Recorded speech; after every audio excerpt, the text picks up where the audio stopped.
Meet Zuri. She is 49 years old, earns $92,000, and feels fine. Good job, paid off car, decent savings. By every visible measure, Zuri is doing okay.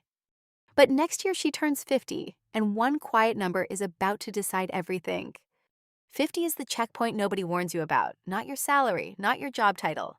Most people walk into their 50s guessing. They feel behind but cannot name the gap. Here's what nobody tells you.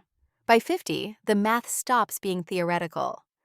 The median 50-year-old American household holds about $180,000 in net worth. That sounds like a lot, until you realize retirement is now only 15 years away. So the real question is not how much you make, it is whether you are prepared. Today, we map exactly what you should have accomplished financially by the age of 50. First, forget the scary averages. The average 50-something shows over $1 million in net worth. But that average is a lie. A handful of billionaires drag the number sky high. The honest figure is the median, and that median sits near $180,000. Run the numbers and a colder truth appears. Net worth alone does not equal readiness. Two people can both have $180,000 and face completely different futures. Most people think the goal is a big pile of money. The real goal is something else. Before you dismiss any of this, here are the 4 checkpoints that actually decide your 50s. Checkpoint 1 is your savings multiple. Checkpoint 2 is your debt. 3, your income engine. And checkpoint 4 is protection. Together, they answer one question. Are you actually prepared? Let's keep this fair and start with the number the experts argue about most. Think about what 50 really is. It is the halfway point between your first job and your last. Everything before 50 was building potential. Everything after is when it gets tested. Here's the uncomfortable part. The decisions you make this decade are hard to undo later. A 25-year-old has time to fix mistakes. A 55-year-old has leverage and urgency. That urgency is not bad news. Used well, it is the most focused you will ever be with money. Most people in their 50s feel a low hum of money anxiety they never quite name. That hum has a source, and it is almost always one of these 4 checkpoints slipping. Name the slipping one, and the anxiety turns into a to-do list you can actually finish. So that is the promise of the next few minutes. Less dread, more clarity, real numbers. Here's what the data shows when you strip away the noise and the comparison. Being prepared at 50 is less about a magic number and more about 4 honest habits. Get those 4 roughly right, and the scary headlines simply stop applying to you. Get them wrong, and no salary on earth will save you from a frightening 60s. That is the real stakes here. Not judgment, not shame, just the quiet arithmetic of your life. Checkpoint 1. Fidelity's benchmark says by 50, you should have 6 times your salary saved. If Zuri earns $92,000 a year, 6 times that is $552,000. That number stings. Most 50-year-olds are nowhere near 6 times their income saved. The benchmark assumes you save 15% every year, starting at 25 years old. Almost nobody does that perfectly. Life happens, kids, layoffs, a recession or two. So Fidelity offers gentler waypoints, 3 times your salary by 40, 1 time by 30. Here's what actually happens. Many reach 50 with closer to 1 or 2 times saved. That gap is not shameful. It is information. And information is something you can act on. Meet Zuri's old college friend, Tasha. Tasha earns $150,000 a year. By every appearance, Tasha is winning: designer clothes, a leased luxury car, a big house. But Tasha saves almost nothing. Her accounts hold barely $40,000 at 49. Now meet Marcus, a 50-year-old teacher who has only ever earned $52,000. Marcus drives an old car and packs his lunch. Quietly, he saved 20% for decades. Marcus now holds $310,000, 6 times his modest teacher's salary. Same age, wildly different salaries. Yet Marcus is far more prepared than Tasha will be. That is the whole game. Your salary opens the door. Your savings rate walks you through it. Checkpoint 2 is debt, and by 50 its shape matters more than its size. Good debt builds something. A mortgage on a home you are steadily paying down counts. Bad debt just bleeds you. Credit cards at 22% interest are the classic trap. By 50, the goal is simple. High interest debt should be gone, mortgage on a clear schedule. Americans in their 50s now carry more mortgage, auto, and car debt than past generations. That is the quiet emergency. Peak earning years, but the debt grows right alongside the income. Let's slow down on checkpoint 1, because the 6 times rule hides a softer truth. The benchmark is a target, not a verdict. Hitting 4 times your income is still strong. Picture Zuri checking her own accounts honestly for the very first time in years. Her 401k holds $200,000. Her savings holds $40,000 more. That is $240,000 at 49, roughly 2.5 times her salary. Behind the 6 times target, but nowhere near hopeless. This is exactly where the work begins. Here's what nobody tells you about the gap. Closing it is mostly about the next decade's habits. If Zuri saves $25,000 a year and earns 7%, watch what happens.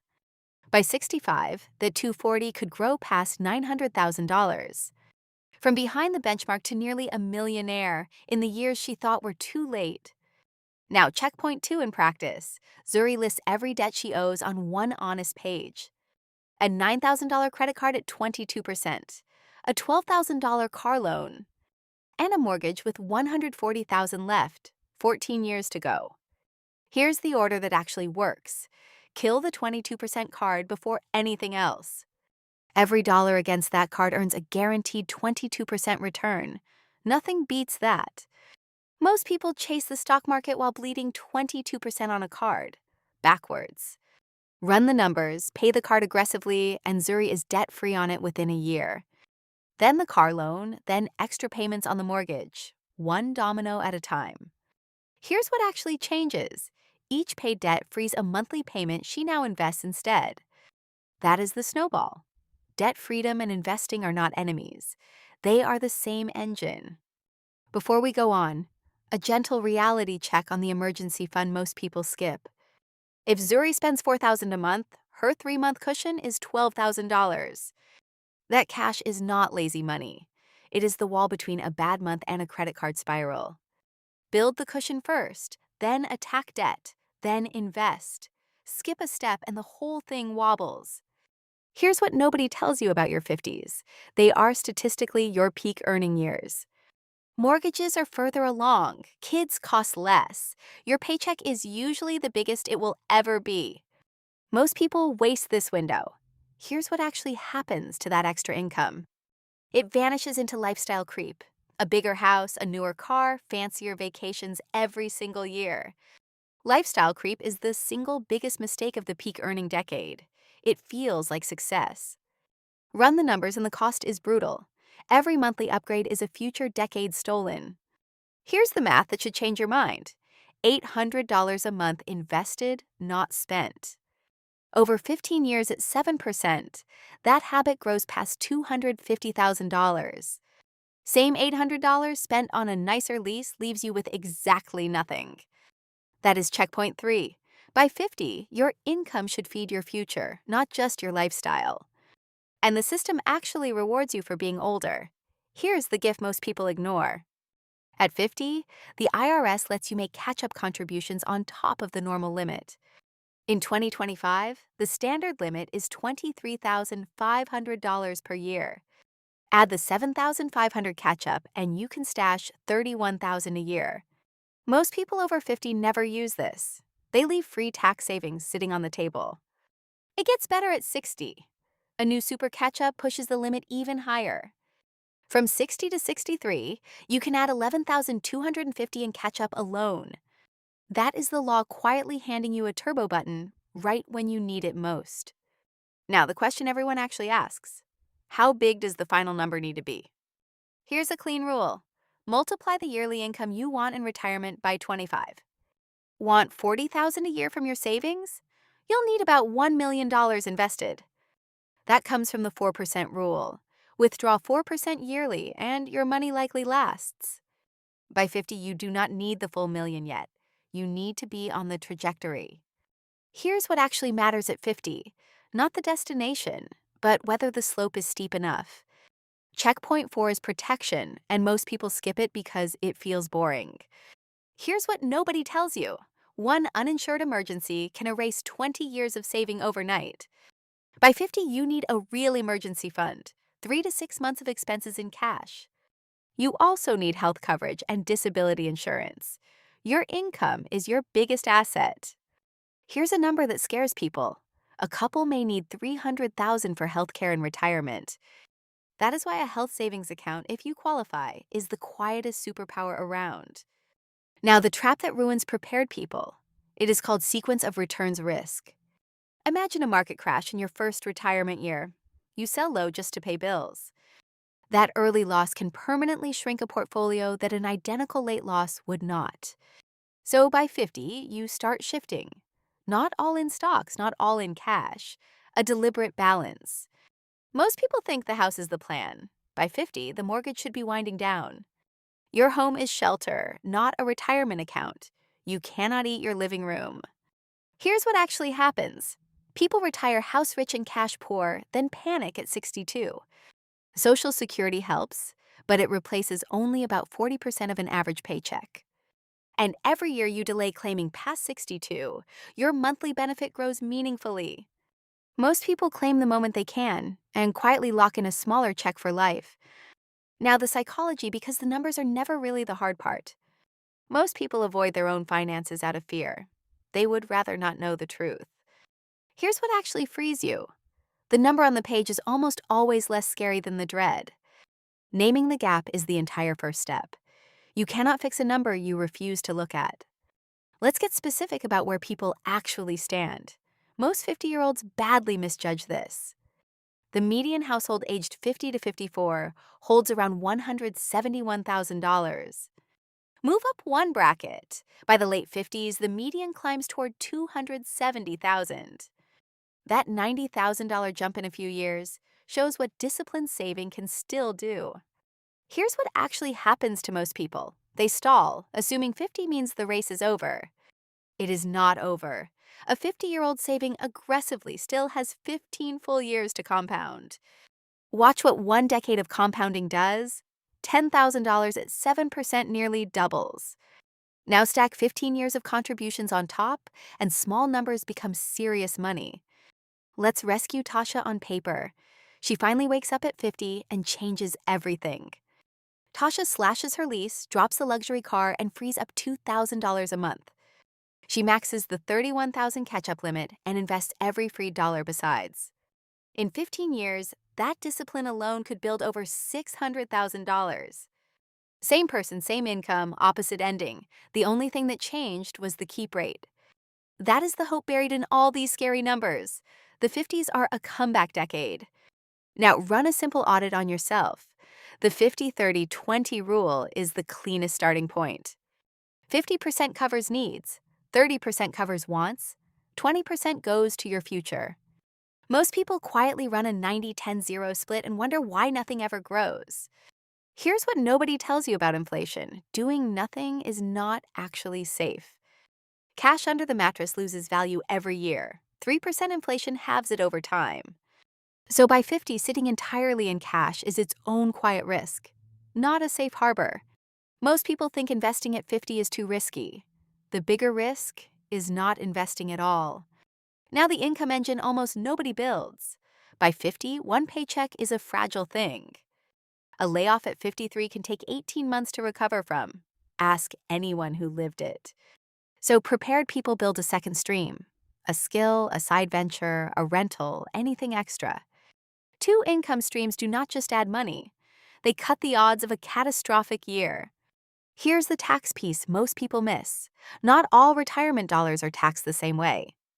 Traditional accounts get taxed when you withdraw. Roth accounts grow and come out tax-free. By 50, having some of both gives you control over your future tax bill. Most people put everything in one bucket and hand the taxman the steering wheel. Now the boring document that protects everyone you love. By 50, your estate basics must exist. A will, a power of attorney, and updated beneficiaries. 3 pieces of paper, enormous consequences. Here's what actually happens without them. The state decides, and your wishes never get a vote. Outdated beneficiaries are the silent disaster. An old form can send money to the wrong person. It takes one afternoon to fix. Most people never do, and their families pay the price. Now, the difference nobody plans for. Going it alone at 50 changes every single number. Single people carry the whole load alone. One income, one safety net, no backup earner. That means singles need a bigger emergency fund and even more deliberate protection. Couples get leverage, but also a trap. Two incomes can hide two lazy savers. Run the numbers for your reality. The checkpoints stay the same. The cushion sizes change. Here's the mindset shift that ties it all together. Stop comparing yourself to the neighbors. The neighbor with the new boat may be one bad month from disaster. You cannot see balance sheets. Most people measure wealth by what they can see. Real wealth is mostly invisible. The prepared 50-year-old often looks ordinary. Modest car, modest home, enormous quiet freedom. That freedom is the actual prize. Not the boat, not the badge, the ability to choose. Now the most expensive word in personal finance, that word is later. Every year Zuri delays investing, the final mountain she must climb gets noticeably steeper. Delay just 5 years, and she may need to save nearly double each month to catch up. Here's what actually happens psychologically. Waiting feels free, but compounding charges interest on delay. So the best day to start was years ago. The second best day is the one you are living. Now a risk people forget entirely. By 50, you may live another 40 years. Living to 90 is no longer rare. Your money must last decades after the paychecks stop. Most people plan for a short retirement and accidentally outlive their savings. That is longevity risk, and the cure is not hoarding cash. It is letting some money keep growing. Here's the strategy prepared people use. 3 buckets, each with a different job. Bucket 1 is cash for the next 2 years. Safe, boring, instantly available. Bucket 2 is bonds for the next decade. Steadier, predictable, lower stress. Bucket 3 is stocks for the long haul. Volatile now, but the real growth engine. When the market crashes, you spend from cash and bonds, never selling stocks at the bottom. That single structure is how prepared people survive the sequence of returns trap. Now back to Marcus, because his quiet plan has one more lesson hidden inside it. Marcus never earned big, but he never stopped contributing, not once in 25 years. Consistency, not intensity, built his $310,000. Here's the line worth remembering. Boring and consistent beats exciting and sporadic every time. Now let's talk Social Security with real numbers, because timing it wrong costs a fortune. Claim at 62 and a $1,500 benefit shrinks to about $1,050 a month. Wait until 70 and that same benefit grows to roughly $1,980 a month. That is nearly double the monthly check, guaranteed and inflation adjusted, for simply waiting. Most people grab the early check out of fear and lock in the smallest possible income. By 50, the move is to plan a bridge so you can afford to wait for the bigger check. Here's what actually frees people. None of this requires being rich. It requires being deliberate. Let's put Zuri's whole picture together, the way you should put together your own. Savings climbing towards 6 times income. High interest debt dying fast. Income feeding the future. A cushion in place, insurance handled, beneficiaries updated, the boring shield fully raised. That is what prepared actually looks like. Not flashy, not perfect, just honestly on track. Let's confront the number people fear most. How much income will you actually need? A common rule says you need about 80% of your working income in retirement. If Zuri lives on $70,000 now, she may need $56,000 a year retired. Multiply that $56,000 by 25, and her real target appears. $1.4 million. The number looks terrifying until you subtract her other income. Social Security might cover $20,000 a year. That alone slashes the target dramatically.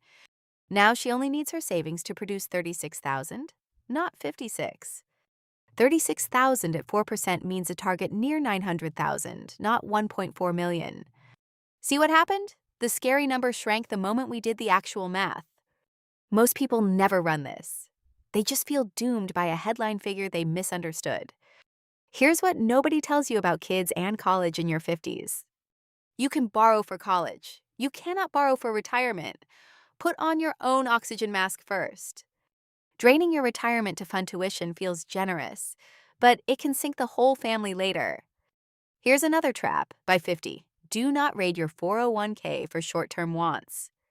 Early withdrawals trigger taxes plus penalties, and they steal decades of future compounding. That loan against your future self is the most expensive money you will ever spend. Now, a hopeful one for renters, because the internet loves to shame you. You can absolutely retire as a renter.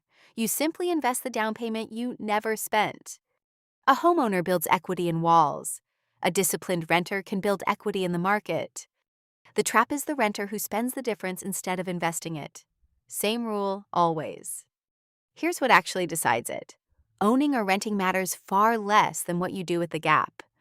Now downsizing, the quiet lever sitting inside a big paid-off house. Selling the 4-bedroom and buying smaller can unlock $100,000 or more. That freed equity, invested, becomes real retirement income instead of unused square footage. Here's a gentler truth about your 60s. Retirement is rarely a hard, sudden stop. Many prepared people work part-time by choice, covering expenses while their investments keep compounding. Even a small part-time income can let your portfolio keep growing for several extra years. That flexibility is the reward for the boring discipline you started building at 50. So none of this is about a perfect score. It is about knowing exactly where you stand. And knowing where you stand at 50 is the difference between hoping and actually planning. Before the twist, let's bust the 3 biggest myths people carry into their 50s. Myth 1. I make good money, so I must be fine. Income is not the same as wealth. High earners go broke constantly. The mailbox money looks rich while the balance sheet bleeds. Myth 2. It's too late to start at 50. The math flatly disagrees with that excuse. With catch-up contributions in 15 years, a late starter can still build serious security. Myth 3. My house is my retirement plan. Your house cannot pay a grocery bill. Equity is real, but it is locked in walls until you sell, downsize, or borrow against it. Drop those 3 myths, and the path forward suddenly gets a lot less foggy. Let's follow Tasha's worst-case path for a moment, so the stakes feel real. She hit 60 with $40,000 saved and a mountain of monthly obligations. Now she must work into her 70s, not by choice, but by simple arithmetic. That is the real cost of the boat, the lease, and the bigger house every single year. None of it was evil, it was just unexamined. The math was never run, so it never warned her. Now rewind and give Tasha Marcus's habit at 40. Watch the entire ending change. Same salary, same house, but 20% saved quietly from every paycheck. By 60, she has well over $1 million, and work becomes a choice, not a sentence. One habit, started early, rewrote her entire 60s. That is the power you are deciding on now. So here's the honest gut check before we land this. Picture your own accounts right now. Do you actually know your number? Or have you been carefully avoiding the question? Most people avoid it for years. The avoidance, not the number, is what quietly costs them. Now here's the part almost nobody on YouTube will tell you straight.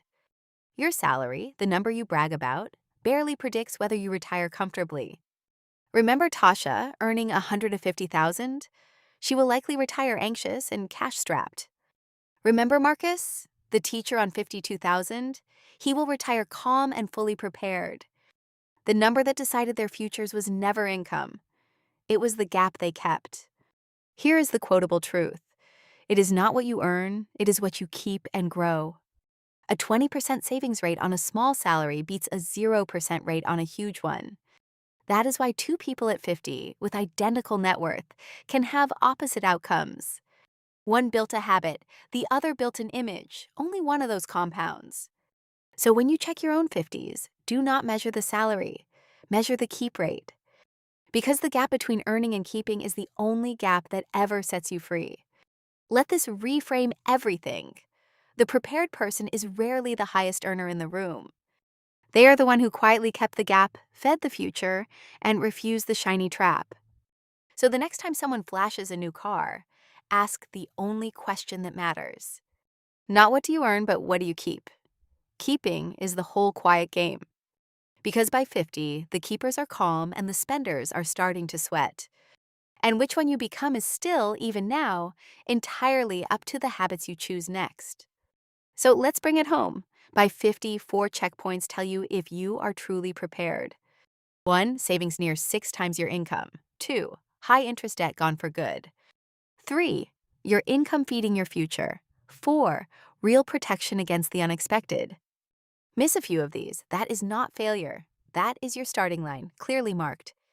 You still have 15 years, and those catch-up rules were written for exactly this moment. If this showed you something about your money you did not know, that is the whole point. We break down the hidden math behind the financial decisions you face every single day. So do the math on your own 50s, honestly, today, before the next birthday arrives.